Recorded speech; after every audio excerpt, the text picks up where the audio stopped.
Здравейте, приятели! Искам да ви покажа една пеш за тенджера или за чугунен казан. Вижте каква е удобна, значи с тръбата.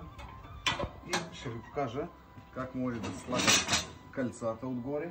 Виж, това покажи кълца. Ето, можете да слагате сач, да готвите на различни размери. Може да се сложи отгоре чайника. Значи също може да се сложи ето такъв казан на 16 литра и да се готви в него.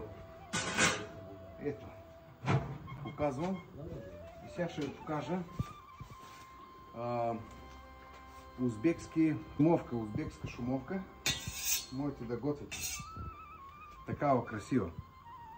Хубав ден, да се живи и здраве. Всички цени по телефон, който ще оставя отдолу.